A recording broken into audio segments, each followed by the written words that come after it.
Você já parou para pensar no que acontece nos primeiros segundos depois que o coração para?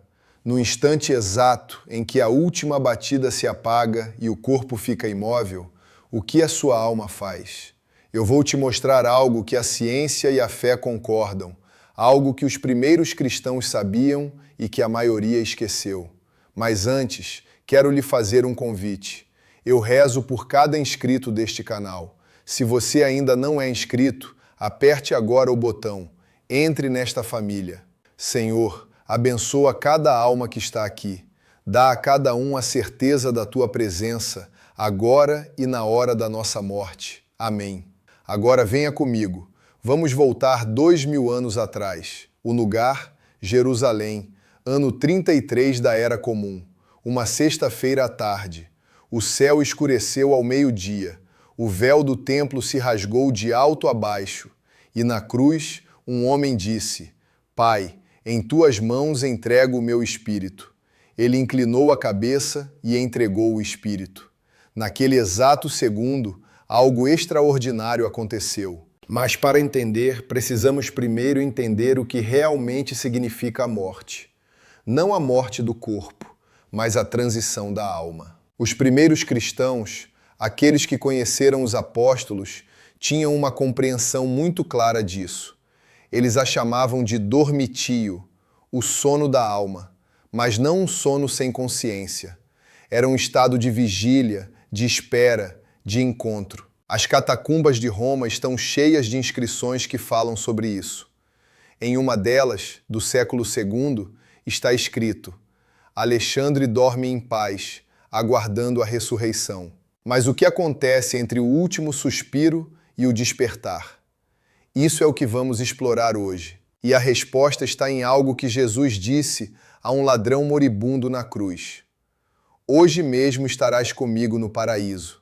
Não amanhã, não daqui a 1000 anos, mas hoje. Isso significa que a alma não fica num limbo de inconsciência.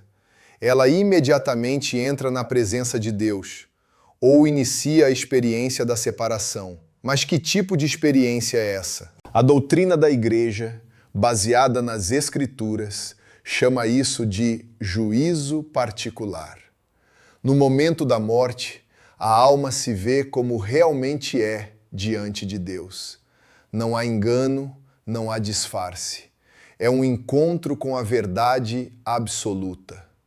Santo Agostinho dizia que a alma, ao ser liberta do corpo, experimenta uma claridade tão intensa que é como se um sol interior se acendesse.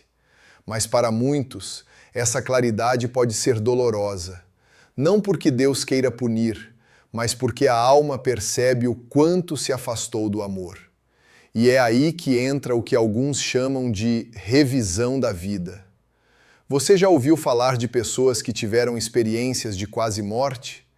Elas descrevem exatamente isso, uma revisão panorâmica de cada ação, cada palavra, cada pensamento, num instante. Não como um julgamento externo, mas como uma autoconsciência total. Estudos médicos modernos, como os do Dr. Raymond Moody e do Dr. Sam Parnia, documentaram milhares de casos em todo o mundo. Uma das consistentes é a sensação de paz profunda, seguida de um encontro com uma luz. Mas o que a maioria não sabe é que essas experiências variam. Algumas pessoas relatam uma sensação de calor e amor indescritível.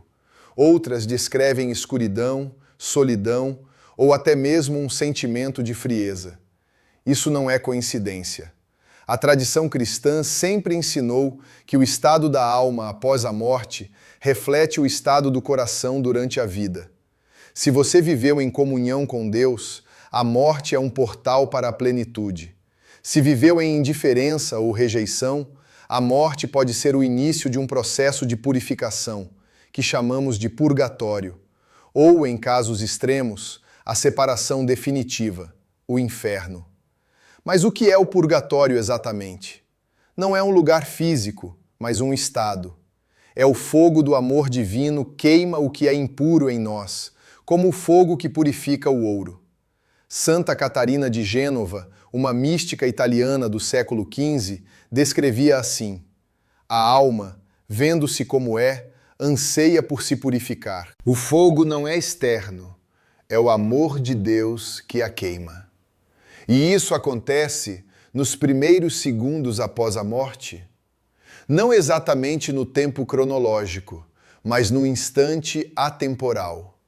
A alma experimenta a eternidade, que para nós é como um agora sem fim. Agora, quero compartilhar algo pessoal com você. Eu estudei 28 anos em Roma, no Instituto Bíblico Pontifício. Li centenas de manuscritos sobre a vida após a morte. Mas o que mais me transformou não foi um livro, foi algo que comecei a fazer todos os dias antes de rezar a missa. Eu abro um aplicativo no meu telefone que me leva exatamente a estas reflexões. A palavra de Deus, os ensinamentos dos padres da igreja e uma meditação diária que me prepara para a eternidade. É o primeiro gesto do meu dia, porque veja bem, a morte não é algo para se pensar só no fim da vida, ela deve moldar cada manhã. Eu deixei o link desse app no comentário fixado.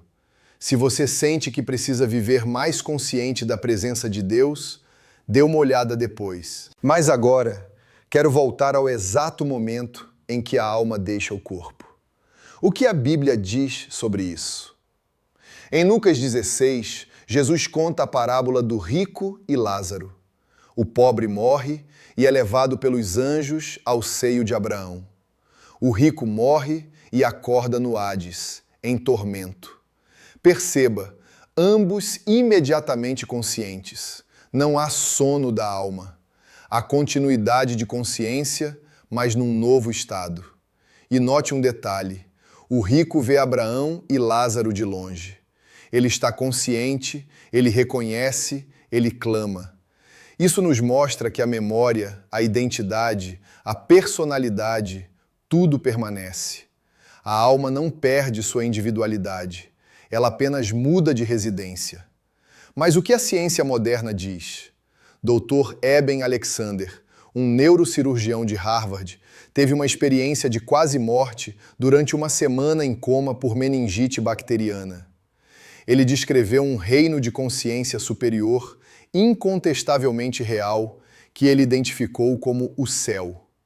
E o mais surpreendente, ele era cético. Depois da experiência, ele escreveu um livro, Prova do Céu, onde afirma que a alma sobrevive ao corpo e que a vida após a morte é mais real que esta. Outro caso famoso, o do Dr. George Ritchie, psiquiatra. Durante um coma por pneumonia, ele percorreu o que parecia ser o mundo espiritual. Ele encontrou pessoas em diferentes estados, algumas em luz, outras em trevas. Ele descreveu uma jovem que estava grudada numa garrafa de uísque, apegada a um vício que a impedia de avançar. Esses relatos, embora anedóticos, são consistentes com a teologia cristã. A alma leva consigo seus desejos e apegos. Se o apego é a Deus, ela voa para Ele. Se o apego é ao pecado, ela encontra a escuridão. E é por isso que os santos sempre insistiram na importância de uma boa morte. Não como algo mórbido, mas como a culminação da vida.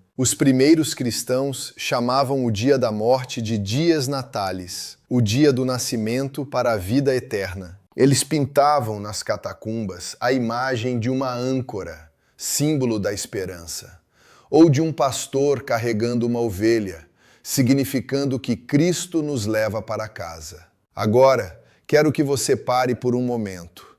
Quantos de nós vivemos como se a morte não existisse? Quantos de nós adiamos o que realmente importa? Talvez você esteja passando por um momento difícil, um luto, uma perda. Talvez você tenha medo. Escreva nos comentários o que você sente. Eu leio cada um e esta comunidade ora junto. Não tenha vergonha. A morte é um mistério, mas não é um fim. Continue comigo, porque o que vou lhe mostrar agora vai mudar a sua perspectiva para sempre. Existe um documento histórico chamado O Martírio de Perpétua e Felicidade, do ano 203 depois de Cristo. Perpétua, uma jovem cristã, foi lançada às feras no anfiteatro de Cartago. Antes de morrer, ela teve uma visão. Ela viu uma escada dourada que subia até o céu, mas na base havia um dragão. Ela pisou na cabeça do dragão e subiu. No topo, encontrou um jardim imenso e um velho pastor que a acolheu. Isso ecoa a visão de Estevão, o primeiro mártir.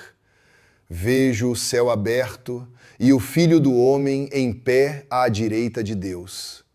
Em ambos os casos, a alma, no instante da morte, vê Cristo. Ele é o juiz e o redentor. O encontro é simultâneo. A alma sai do corpo e se vê diante dele. E como é esse encontro? Os místicos descrevem como uma luz que tudo sabe, uma luz que não julga, mas que revela. E nessa luz, a alma vê cada graça que recebeu e não usou, cada momento de amor que poderia ter dado e não deu, cada perdão que reteve. É um momento de transparência absoluta, mas também de misericórdia, porque, e isso é fundamental, a misericórdia de Deus está presente até no juízo. A alma que se arrepende, mesmo no último suspiro, pode ser salva. Veja o bom ladrão. Ele não teve tempo de fazer boas obras, mas confiou. E Jesus lhe prometeu o paraíso naquele mesmo dia. O que isso nos ensina? Que o que importa não é o acúmulo de méritos, mas a direção do coração. Nos primeiros segundos após a morte, a alma faz o que sempre desejou fazer, vai em direção ao seu amor. Santo Agostinho escreveu: o peso da alma é o seu amor. Para onde ela ama, para lá ela se dirige. Se o seu amor é Deus, a alma voa para ele. Se é o pecado, ela cai na escuridão.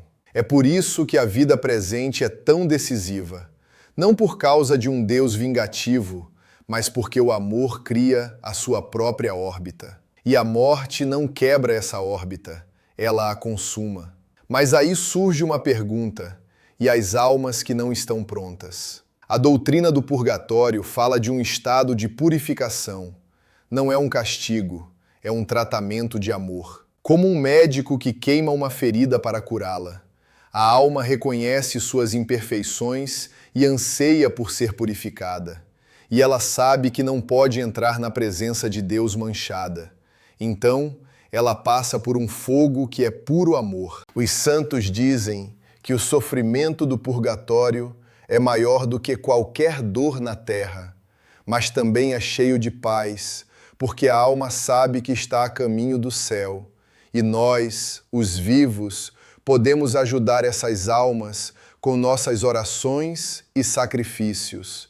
É uma comunhão dos santos que atravessa a morte.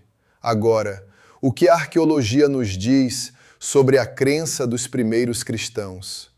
Nas catacumbas de Priscila, em Roma, há uma pintura do século II que mostra uma figura feminina de braços abertos, representando a alma em oração.